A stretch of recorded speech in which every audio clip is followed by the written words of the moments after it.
Hello all my Kindians and welcome to a new episode of Discovering Once Upon a Time. Today the episode I'm going to be watching is Fruit of the Poisonous Tree. And I can only assume that this is going to be the episode that's kind of the prequel to the opening episode, at least as far as what we experience in the Enchanted Forest. Since, obviously it opened up with Prince Charming giving Snow White the kiss. And, Fruit of the Poisonous Tree, that's the fruit that... Oh, no, wait. She got the apple from the witch from Hansel and Gretel. So actually, I have no idea what this episode is going to be about. So, let's get right into it and see what the deal is with the fruit of the poisonous tree.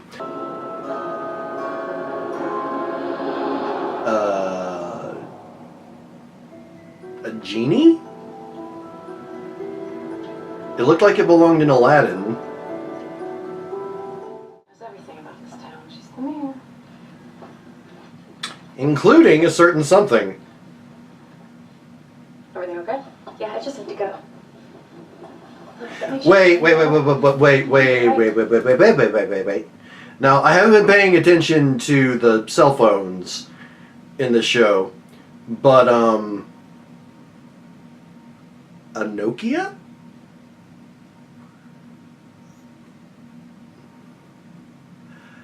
Maybe that's one of the newer models that existed at the point in 2011, which admittedly is 8 years ago, but still, I find it a little strange that she's getting a text on a Nokia. I don't know, maybe it's just me. That just seems a little bit weird. But then again, they have been frozen in time for 20 years, but that doesn't explain how she has a cell phone either. I'm confused! And that has nothing to do with this episode. It just seemed interesting to me. I assume that Meleena has left some snark down here. Let's continue. So Sidney was a genie? Here we go. But he was the mirror. Mirror, mirror on the wall. I seek nothing more than the happiness of all who set foot in my kingdom. I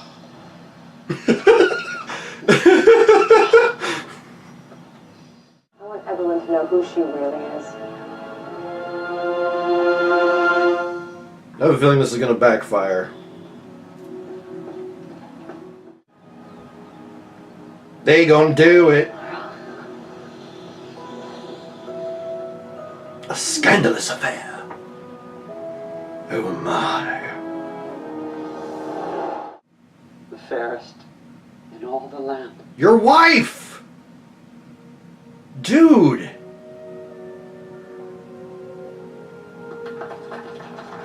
I get it, but...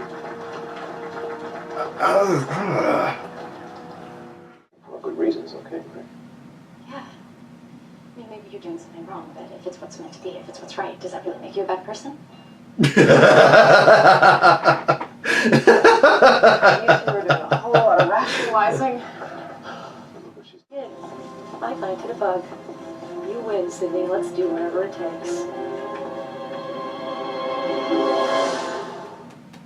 I don't trust him. I feel like somehow this is part of Regina's plan. I realize that the queen is unhappy and yearns for someone to love her in a way that I never can. Then why did you marry her? And yet I never imagined. Yeah, in the woods. That's promising. Pay off using stolen city funds. Let's go find out who she's meeting. It's to rebuild the castle to gain some favor with Henry. Well, do you think we can crack her code? Yep. Emma! When did the alarm system alert? The police. I'm the police. 2 minutes for her to get a call from the alarm company. 1 minute. You would do that for me. For you, I would do anything. She's manipulating him. I don't know what I'd do. A playhouse.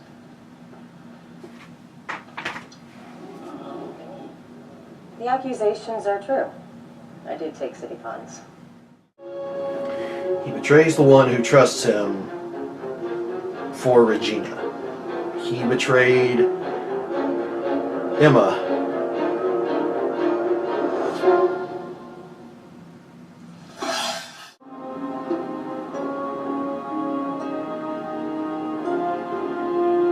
It's him. He's the one who wrote it, I assume. Looks like you got your wish. You will be with me.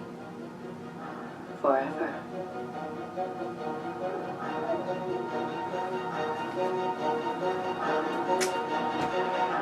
There you go.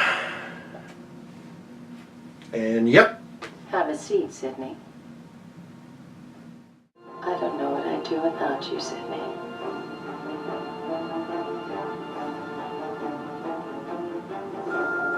I'm not going to say I knew it, but I knew it.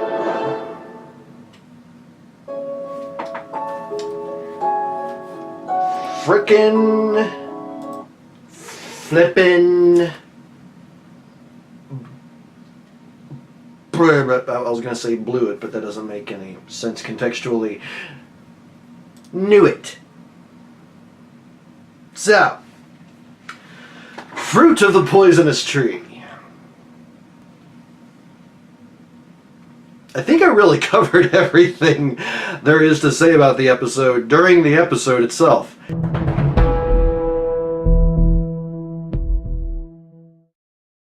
I don't know why. Maybe it's because he was the mirror, and I knew that there was some connection there with him and Regina. First of all, I did find out finally, because someone commented this, but I didn't actually know it until now, that even in the Enchanted Forest, her name was Regina, because the king referred to her as so. But yeah,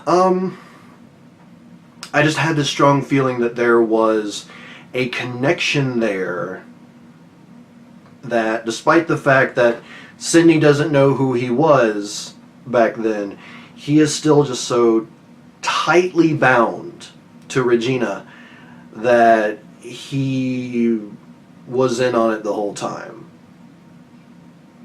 And, I mean, kudos to his acting, because the performance, like visually, I don't think he gave any indications, non-verbally or otherwise, that he was not fully against Regina throughout this episode. And actually kudos to the writers as well, because it seems like it would have been all too easy to have slipped in just this sort of, like, you know, faint glance over at Regina whenever she was in the room, or even just like Sidney giving himself away in some form. I think the only question that leaves me with is, how did Emma not know he's lying? She's supposed to be able to know when someone is lying, but clearly that didn't work for her this time. Or maybe it's just in cases where she's closely paying attention. I don't know. It just, I don't know. That's a mark against her superpower, at least.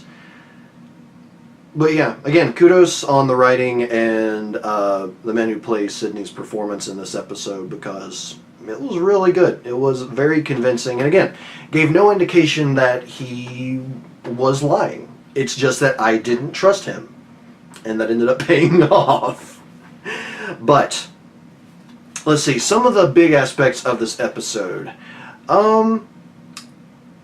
Well, first of all, probably one of the biggest aspects, and one of my favorite parts, is the whole storyline of the genie becoming the mirror, the magic mirror, or the mirror on the wall, what have you.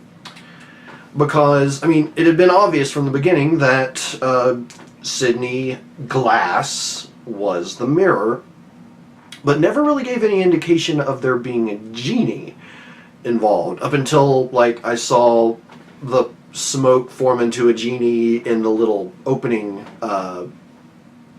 title there at the beginning. So it was a little bit out of nowhere, but it makes sense. And it opened up a lot of things about different characters that I hadn't considered before. Now, one, yes, Regina is evil. I can't help but feel like she could leave really whenever she wants to. Becoming the Queen's wife and then killing him may have been all part of a larger plan. After Snow betrayed her and however that happened. But with the exception of how she clearly manipulated the genie, it did seem like she was legitimately upset, understandably so, by the king's inability to see her as anything. It's like it's his birthday, and he, is thankful for his greatest gift, his daughter, which, okay, legitimate enough. But then he drags that on with, she is another reminder of his lovely dead wife, who he will never love as great, like she was truly the fairest of them all. And it's like, your wife is right there. Your wife, the Queen, is right there. And I understand. Now, I've never lost a wife. I've never, I'm married to the first person I've ever been married to, and hopefully to God that I won't have any other person I've ever been married to. But I'm sorry, if you have lost someone you love and you get married again, more specifically, if you lose your wife because she dies and then you get married again, you have to move on.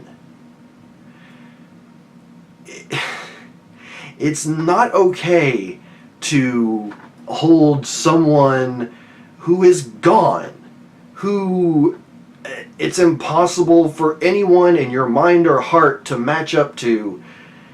It is not okay to continually compare that person to the person that you're currently married to and is still alive.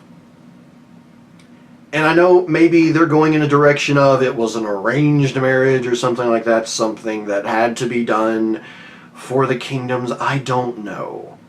But all the same, it's messed up. And I'm upset about it because I know of people who have done this in real life.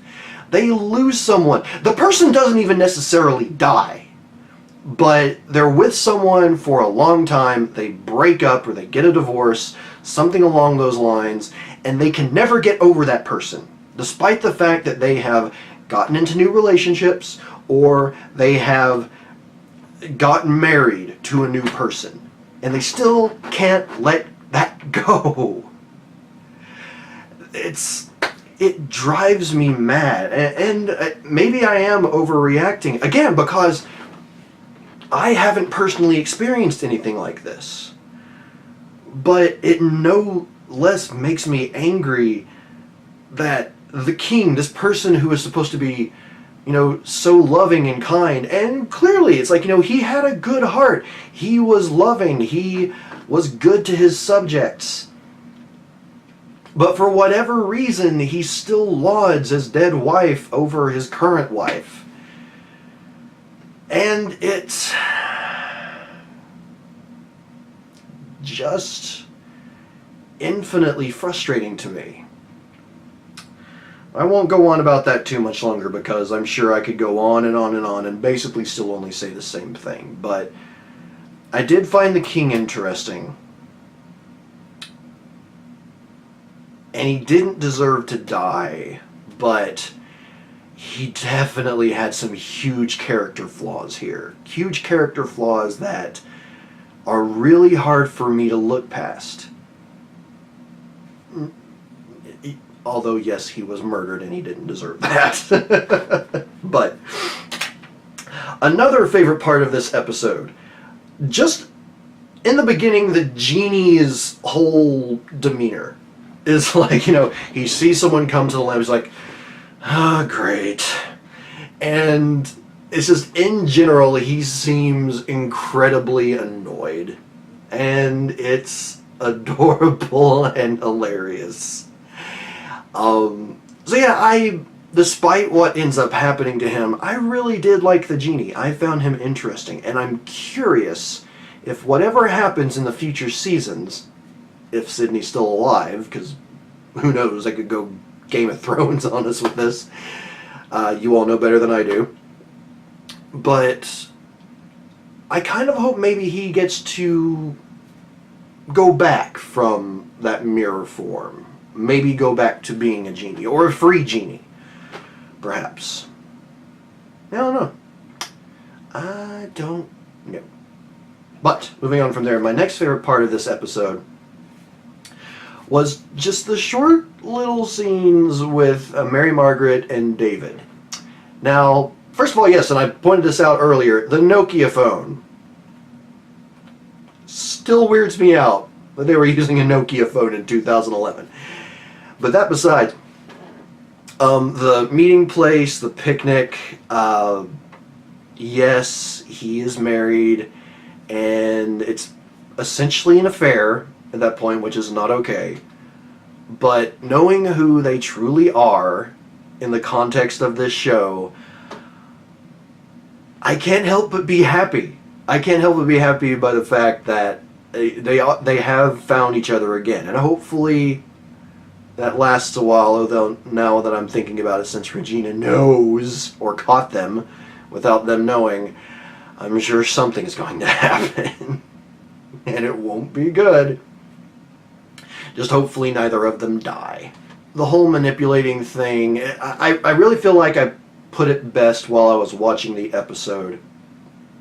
But Regina got the genie to do her bidding, or in the other case, Sidney to do her bidding, by getting someone, well, by taking someone who trusted them. Now, Emma did not trust Sidney at first, but she came to, and the king just trusted the genie because he's a trusting person,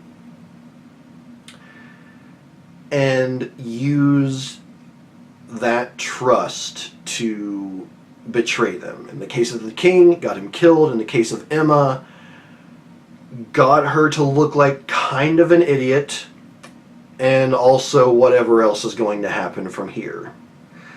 Only way to find out is to keep watching and to see if, who knows, maybe Emma's powers will kick back in and she'll realize that Sidney is crooked. I hope so, anyway. Because otherwise that seems really annoying and kind of a plot hole, in my opinion. Or just convenient. Whatever. And then finally,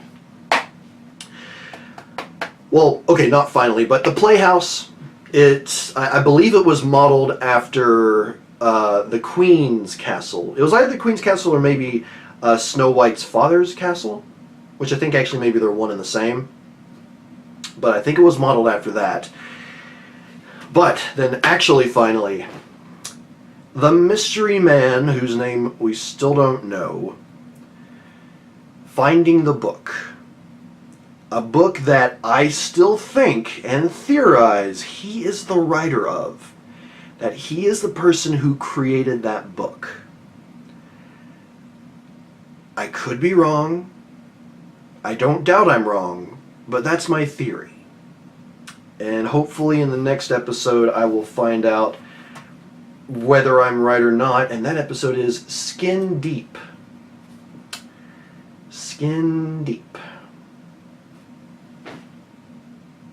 Yeah, I have no idea.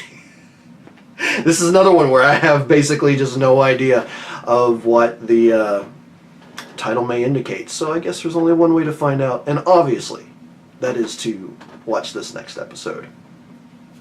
And everyone, thank you so much for being here. And well, I'm sorry, I'm still doing this kind of like my catch-up vlogs, and it's hard. It feels the most natural to me. As for annoyances with this episode, really the only one I can think of is the lapse in Emma's superpower. Again, it can be explained away in some form, I'm sure, but just the fact that they were able to kind of get around that, because she's supposed to be able to know if someone's lying to her, it just didn't match up. So yeah, I don't know. But that's my only real annoyance with the episode on the whole. But yeah, I've given you all my theories. It is very unstructured, and I apologize for that. And don't worry, Meleena, I will be providing my notes to you in a picture when I send these over, unlike the last episode. Sorry about that again. But yeah, I'm excited to get into the next one, and I hope you all are excited to join along with me, especially if you haven't watched Once Upon a Time before. Although those of you that have watched it, I'm sure you probably are either laughing at me or getting a kick, at the very least, out of my ignorance. But until next time, everyone, I am Papa Ken, and I will see you in the next episode.